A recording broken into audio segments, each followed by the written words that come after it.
Nesse bloco eu converso com o deputado Paulo Ramos, do PDT, sempre atuante, recebendo aqui no seu escritório no Rio de Janeiro. E vamos falar de política, claro, com o deputado federal do PDT. Deputado, eu tenho recebido muitas ligações, e o senhor também deve ter algumas ligações, no sentido de que, em dúvida, quando a sua candidatura agora em outubro, se será candidato a deputado federal ou se vai retornar, depois de tantos anos, para deputado estadual, onde o senhor já exerceu o mandato. Como é que está essa situação? Eu tenho sido abordado por vários companheiros.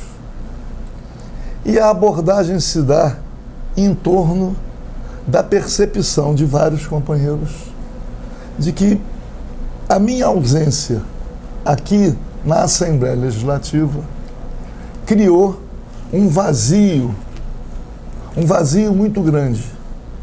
E várias, de representação. Várias categorias profissionais, não só da iniciativa privada, como também servidores públicos das diversas secretarias, das diversas áreas do serviço público. Eles se ressentem que perderam uma interlocução, a mediação através do meu mandato. Era o que o senhor fazia como deputado estadual. Foram quantos mandatos de deputado estadual? 5. Para as reivindicações as mais diversas. Eu presidi a Comissão de Servidores Públicos, mas durante algum tempo eu presidi a Comissão do Trabalho. E a Comissão do Trabalho, em função da minha atuação com os meus assessores, a Comissão do Trabalho mediava, entendia, a partir da minha presença, que o servidor público também era um trabalhador. Então, eu procurei atuar, não só fiscalizando o governo, fazendo naturalmente outras atividades, mas sintonizado nas reivindicações. Imaginar, por exemplo, na Comissão do Trabalho, quantas categorias eu coloquei no piso regional de salário. Quantas normas foram criadas a partir de sugestões vindas dos sindicatos, dos militantes. Em relação ao serviço... Sedaiano, né? Não, eu vou chegar lá. Não é? Por quê? Servidores públicos, não só reajuste salarial, os planos de carreira. Na questão da SEDAI, uma luta que ainda não está terminada. Porque existe uma ilegalidade constatada pelo Tribunal de Contas da União. E as ações judiciais ainda estão em curso e estamos aguardando a manifestação também do Tribunal de Contas do Estado. Porque o Tribunal de Contas da União detetou uma ilegalidade. A Iguá não poderia ter participado da licitação, porque o Banespar, do BNDES, participa da sociedade da Iguá. A composição societária tem a presença do Banespar. E a norma dizia que estaria impedido. E a Iguá abocanhou, vou usar essa expressão, o principal bloco, o mais lucrativo. Não, o filé mignon da água. Eu digo o seguinte, são coisas assim, muito surpreendentes. A Iguá é Águas do Rio?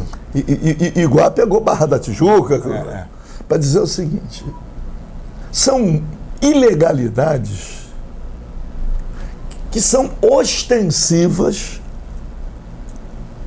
mas a ilegalidade não é corrigida, porra. A força política que tem uma decisão governamental para atender a interesses privados e que, mesmo diante do óbvio, eu digo assim, é o caso, por exemplo, olha, do ministro Paulo Guedes e do presidente do Banco Central, Roberto Campos Neto. O Código de Ética Pública diz que não pode. O cara tem conta no exterior, em paraíso fiscal, não pode ser presidente do Banco Central, não pode ser ministro da Economia. Além de outras informações que representam conflitos de interesse. Mas eles continuam nos cargos. Aquele abuso, né? Aquela afronta a afronta. Eu estava passando agora aqui no centro da cidade, vendo o trabalho que vem sendo feito para a retirada do comércio de rua, dos camelôs. Em relação aos camelôs é muito mais fácil, né? Bota a guarda municipal aqui e tira o camelô, né? A gente compreende o desemprego. Aliás, o trabalhador de rua, os trabalhadores informais, na pandemia, eles passaram a ser reconhecidos, identificados. Aliás, o ministro Paulo Guedes, nos debates sobre desemprego, o ministro passou a considerar empregados os trabalhadores informais. Mas eu digo assim, eu também compreendo a situação dos lojistas. Há um conflito. Quebrados. Claro, mandar um abraço para o Aldo, que é um dirigente, né, que reúne os lojistas há anos. Não é? Então, eu digo o seguinte, mas nós estamos diante de um óbvio. No caso da FEDAI, que não poderia aiguar. Agora, se a justiça determinar ao contrário, como é que vai ser? Se já tomaram posse, já pagaram, o governo do estado já distribuiu o dinheiro pelos municípios? Porque eles vão consumando, né? Mas depois, quando chega lá à frente, num eventual outro governo, é o que vai... Porque você vai verificando isso em várias situações. Várias. Assim, vamos pegar a situação da Previdência do Estado. Durante anos a fio, desde a criação, com a mudança da capital para Brasília, por exemplo, foi criado o IPEG. O IPEG só tinha contribuintes, ainda não tinha beneficiários. Se esse dinheiro tivesse sido acumulado durante os anos, teria um fundo para bancar no futuro, isso voltando no tempo, as despesas. Não. A solução qual é? A solução é aumentar a contribuição previdenciária para poder fazer face às despesas. Mas quem é que vai ser responsabilizado por tudo que aconteceu no passado e que foi acontecendo durante anos? Isto é, os governos sucessivos se utilizando dos recursos do Fundo de Previdência. Mas quem paga é o servidor. Indevidamente, né, deputado? Porque eu digo tanto assim, no Estado quanto governo aqui no é uma coisa só. É a continuidade, mas é o governo. É o governo. Se você pegar os fundos de pensão das estatais... Barbaridade. A mesma coisa. A mesma coisa. E sempre com o dedo do governo. Os fundos de pensão das estatais e dos bancos oficiais, Caixa Econômica, Banco do Brasil, BNDES, pega Petrobras, todos. Agora, deputado, deixa eu fazer só uma parte dessa questão aqui. Durante os governos anteriores, tanto da Dilma quanto do Lula, esses fundos começaram a ter problemas, meteram a mão nesse dinheiro, teve desvio, mal aplicação, tal. Quer dizer, isso também tem que ser dito, né? Não foi no governo. Quebrou. Não, se eu dizer, mas não.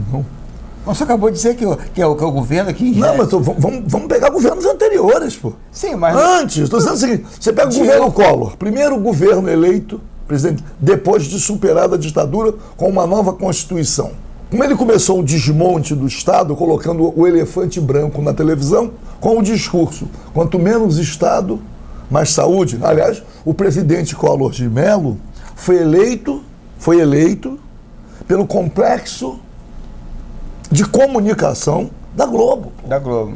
Todo mundo sabe disso. Caçador de Marajá. E veio com um discurso moralista, mas de desmonte também do Estado. Quanto menos Estado, mais saúde, mais educação, mais segurança, na contramão, inclusive, do que dizia a Constituição. Mas para que as privatizações do setor siderúrgico, as estatais que não estavam protegidas pela Constituição, monopólio estatal do petróleo, monopólio das comunicações, nacionalização do subsolo, isto foi feito na era FHC, que alterou a Constituição para poder privatizar essas empresas. Muito bem. Mas se utilizando, tanto Collor e Itamar, se utilizando dos fundos de pensão, que foram obrigados a participar daquele processo licitatório para que houvesse sucesso. Então, agora, chega um momento em que quem é que paga a conta? Quem tem que pagar a conta é o governo, mas não. joga a responsabilidade para a sociedade ou para aqueles que compõem o grupo os integrantes daquele setor. No Banco do Brasil, por exemplo, existe um fundo muito forte. Prefiro, estava quebrado.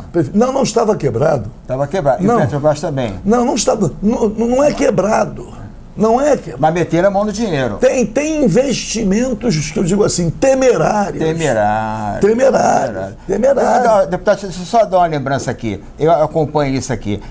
No governo, quando foi fazer o Porto Maravilha, o Eduardo Paes criou aquele papel junto com o BNDES e tal, Porto Maravilha, investimento vai crescer e tal, e pegou o dinheiro do Preve Rio e colocou lá que não deu certo. O Crivella pegou, ficou crucificado porque o Preve Rio estava quebrado. Mas o dinheiro, honra seja feita, deixa eu só colocar isso aqui. No governo César Maia, quando o senhor falou negócio de fundo de risco, o dinheiro era aplicado aonde de risco zero. É pouco, mas é zero. Não é para fazer aventura. Claro. Dinheiro de fundo. Isso que eu estou querendo dizer é o seguinte. Da SEDAI também tinha um fundo forte. Os governos, claro. O governo é uma coisa só. É continuidade. Não, quando chega num determinado momento, a responsabilidade é do governo. É do governo. Não interessa, é o governo. Não é a cabeça que estava está herdando coisas de governos passados, mas é o governo. Mas na hora de assumir a responsabilidade não é nem compartilhada. Que foi o caso do Crivella na época. Claro. A merda que o Eduardo Paes fez o dinheiro do Porto Maravilha. Então, agora está aí de novo. Eu digo o seguinte, agora, por exemplo, e tudo isso nós estamos tratando da proposta que eu tenho recebido, as sugestões para voltar a concorrer. Exatamente. A deputados. Eu já ia bater assim, ó. Afinal de contas, você vai ser deputado estadual ou deputado federal? Veja agora, tratando de um tema. A guerra na Ucrânia. Está lá a guerra. Mexendo com o mundo? Muito bem, mexendo com o mundo. E a Rússia é fornecedora de fertilizantes. Agora, a Petrobras, que era um sistema, vem sendo completamente desmontada.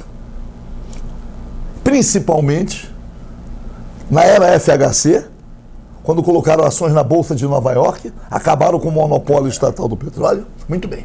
E agora, mais recente, de Temer para cá, chamando de desinvestimento. O desinvestimento consiste na venda de ativos. Então venderam a BR Distribuidora, venderam a Gaspetro.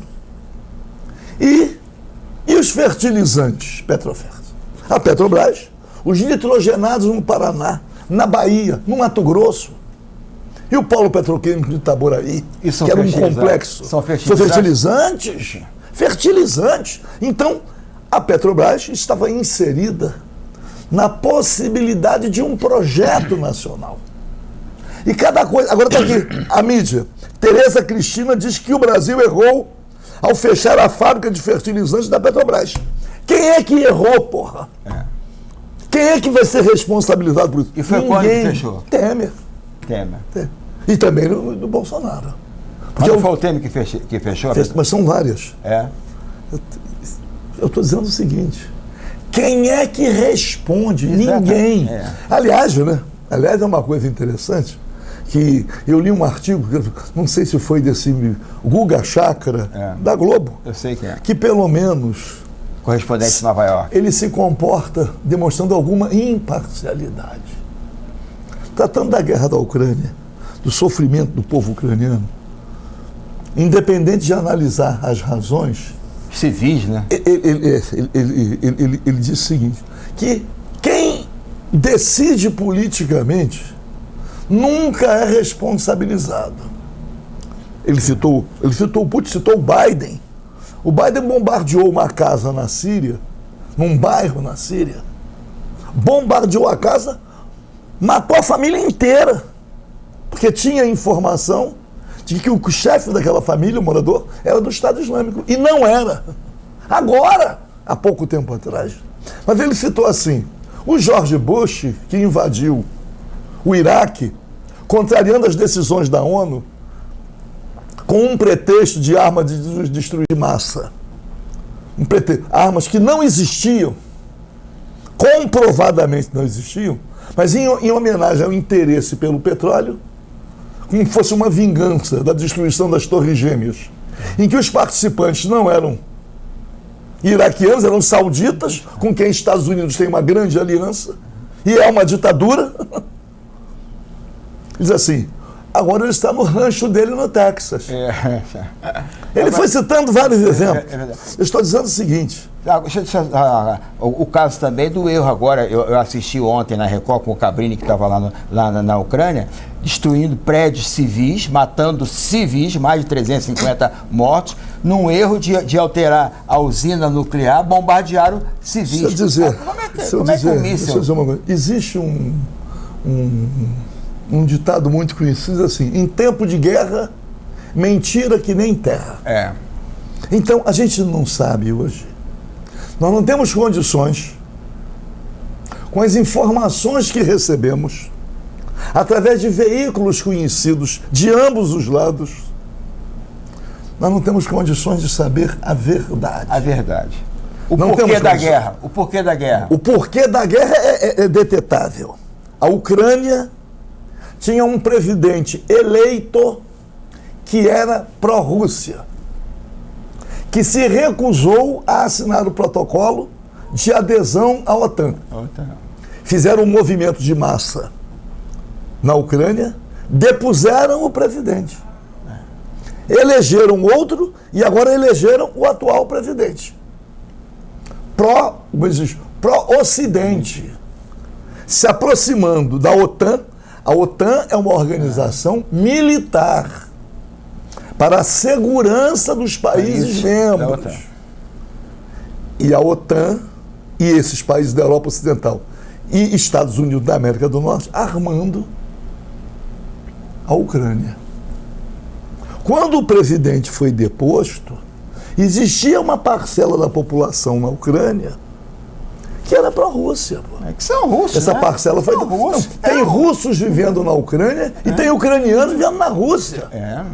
E famílias de ucranianos... Estou dizendo o seguinte, na perspectiva da defesa, é que o presidente da Rússia justifica a invasão. Diz que são neonazistas, né? Aí, eu estou dizendo assim, é na defesa. Na defesa. Por que eu vou permitir... Mas hoje ele vive um problema interno da Rússia. Deixa eu dizer acabando com fechando, não pode sacar dinheiro, não pode nada. Quer ver uma coisa? As retaliações. Nós vamos... Os caras têm a coragem de dizer que estão se apropriando dos bens, congelando as contas dos bilionários russos. E do governo russo. Não, deixa eu lhe dizer que formaram os fabulosos e respectivos patrimônios através do sofrimento do povo russo, através da corrupção, mas eles são os receptadores. O dinheiro está depositado nos bancos deles. O iate estava nos Estados Unidos. É de uma desfaçatez que até para punir vem a confissão de que esse sistema apodrecido, esse sistema financeiro internacional, com a lavagem do dinheiro, com os paraísos fiscais, com toda essa hipocrisia, esse sistema é que está falido, que nós não podemos deixar de reconhecer desgraçadamente que o sofrimento exposto na mídia, ou a busca de solidariedade àquela população, né, da Ucrânia que está fugindo do território com medo da guerra, traz um impacto diferente dos africanos que estão morrendo naquelas barcaças. Aí vem um idiota de São Paulo, deputado estadual, dizer o mamãe falei, dizendo que é fácil as mulheres que são pobres. Ali já é assim, um atrevimento, um abuso, um nojo, um absurdo. Que um deputado estadual de São Paulo faça isso. Que uma pessoa possa fazer aquele tipo de formulação. Aí diz assim, eu vinha no rádio agora ouvindo, dizendo assim, cabe ao eleitor agora punir, se bobear, permanecendo elegível, se bobear na próxima eleição, ele tem mais votos do que na anterior. Eu estou dizendo, porque você sabe disso. Eleição é um outro universo. É outra história. É outra história. De qualquer maneira, é duro verificar aqui a ministra da Economia, da Agricultura, nós podemos ser deputada Tereza Cristina, dizer em fertilizante? que o Brasil errou ao fechar. O Brasil errou? Não, o Brasil é um país. O governo passado, né? Ela tem que dizer quem errou. Não é o Brasil errou. Porque fica uma subjetividade muito grande. Vai acusar o Brasil dos desmandos dos governantes. Pô. Isso é complicado. Voltando ao nosso assunto aqui. De qualquer maneira. Quando é que o senhor vai tomar uma decisão? Vai ser candidato a deputado estadual ou deputado federal? Eu estou conversando com muitas pessoas. A sua base. Ou consultando, para não tomar uma decisão que seja exclusivamente pessoal. Por quê? Eu tenho dito... O mandato é seu, você está sentado na cadeira, mas foi por conta de quem... Eu tenho dito o seguinte, eu tenho uma natureza, não é, de um envolvimento, que eu digo maior, nas questões nacionais. Mas com o mandato de deputado estadual, foi uma observação que outro dia um menino da Petrobras fez. Mas você aqui como deputado estadual, você não abria mão desse protagonismo. Ao contrário, você conseguia... Ele falou assim, quantas audiências públicas você fez aqui na Assembleia Legislativa na defesa da Petrobras? Ou contra as privatizações de modo geral? Correios e Telégrafo, Eletrobras, é o caso de Furnas. A luta que foi travada aqui, quando tentaram a privatização de Furnas, uma luta grande, não é? Aliás, dizer, governo Garotinho, que a Suíça estava assumindo. Então, foram me lembrando de fatos políticos de uma luta travada pelo meu mandato. Tem prazo isso agora para decisão? Então, eu tenho que decidir no máximo até o final de março. Eu não posso deixar... Por causa da campanha, né? Não é só isso. As pessoas vão criando compromissos. Aí vem um companheiro do PDT, vamos dizer, candidato a deputado estadual... Que ia dobrar por cima para federal. Não, vem conversar comigo sobre a Dadinha. Aí vem um companheiro que é candidato a federal conversar comigo sobre... Aliás, quero até fazer essa... Onde que eu vou? Fazer essa menção. Antes de tudo, ainda foi ano passado, quando eu não passava nem pela minha cabeça ficar nesse dilema, numa reunião na sede do PDT, na Praça Tiradentes. Estamos lá. O Miro Teixeira voltou para o PDT e vai ser candidato a deputado federal. Aí estamos lá, aí Miró, eu chamo o Miro de Miró. Eu brinco sempre com o Miro a vida inteira brincando assim. Aí ele falou assim, se você for concorrer a estadual, vamos conversar. Aí eu falei, Miro, foi uma premonição. Já está me empurrando? Eu estou dizendo o seguinte, ele próprio, sem que tenha sido o propósito... Lançou. Mas não é só lançou. Ele transmitiu uma avaliação, que é uma avaliação de muitos, que o mandato de deputado estadual estava dando mais sentido à minha atuação do que... porque com o mandato de federal... Uma aguinha para mim já? Ali, obrigado. Existe uma diferença muito grande. O mandato de deputado federal dificulta você cuidar das questões exclusivamente estaduais. É verdade. Mas o mandato de estadual possibilita você tratar também... Também. Tem a tribuna. Até porque o Estado do Rio de Janeiro, como o Estado do Rio de Janeiro, ainda, né? A sede da Petrobras, Rio de Janeiro, BNDES, Rio de Janeiro. O Rio de Janeiro, por ter sido ainda a capital, ainda mantém uma presença muito grande do governo federal. Deputado, infelizmente esse bloco acabou, vamos continuar essa conversa na próxima semana. Vamos lá. Ok? E aí, quem sabe na próxima semana tenhamos uma decisão se Paulo Ramos será estadual. Vamos ver, vou começar a fazer as consultas. Um brinde. Começar a fazer as consultas. Isso. Vamos ver o que... Ouvir as bases. Ouvir as bases. Não, porque a gente fala ouvir as bases, é isso mesmo. É verdade. Porque é dever, pô. É dever. As pessoas se envolvem na campanha, as pessoas participam. Então, eu não posso tomar uma decisão da minha alma, da minha cabeça, sem uma avaliação que eu digo a mais coletiva possível. Possível. Então, vamos... Política é arte conversar. Mas eu quero registrar também que uma coisa que pesou, eu não estou muito contemplado com o PDT, com a bancada, não é a bancada do PDT, é com o comportamento da bancada do PDT federal. Na federal. O PDT é o único partido que não faz rodízio de liderança. O líder é líder do partido, deixa ele vai ser líder da oposição, aí depois volta a ser líder do partido, porque ele vai ser líder da oposição. Numa situação de desrespeito aos membros da bancada, que nós temos na bancada do PDT parlamentares federais de muitos mandatos, que eu não posso deixar de reconhecer que eu sou o único da bancada que foi constituinte, que tem praticamente o maior número de mandatos.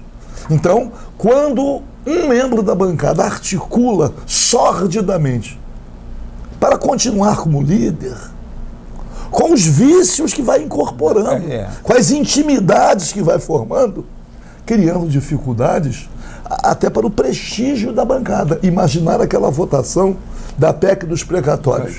Que 15... Vota e depois muda. 15 da bancada, o governo ganhou por 5 votos. Mas tem que dizer, o convencimento, o líder da bancada, junto com o líder anterior, eles é que articularam com o presidente da casa e vieram convencer a bancada. Nós falamos isso, inclusive, aqui. Então, a ponto de comprometer a candidatura do partido à presidência da República. O Ciro Gomes disse, colocou, se não mudarem o voto, mas já tinham dado a vitória ao governo e criando as condições para o governo ganhar na votação no segundo turno. Bom.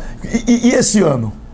A bancada vai criar dificuldades ano eleitoral? Para a candidatura à presidência? Ano eleitoral? Eu não sei qual vai ser o comportamento. E o que eu digo é o seguinte, a liderança do PDT hoje na Câmara e o líder que o PDT indicou para ser o líder da oposição, os dois líderes estão, na minha avaliação, sob suspeição. Não suspeição em relação à ética, mas em relação ao comportamento político. Da representatividade da liderança. Sendo, obviamente, uma forma de desacreditar os demais membros da bancada. Todos os partidos fazem rodízio. Bom, então, na próxima semana vamos conversar novamente. Até a próxima. E se fossem líderes que estivessem conquistando reconhecimento, mas não estão. Até a próxima. Até a próxima, vamos embora. Deputado Paulo Ramos, pausa para o cafezinho, nosso programa que são gravados de 2 em 2, entendeu? E semana que vem vamos continuar esse papo. Até já, daqui a pouco a gente volta.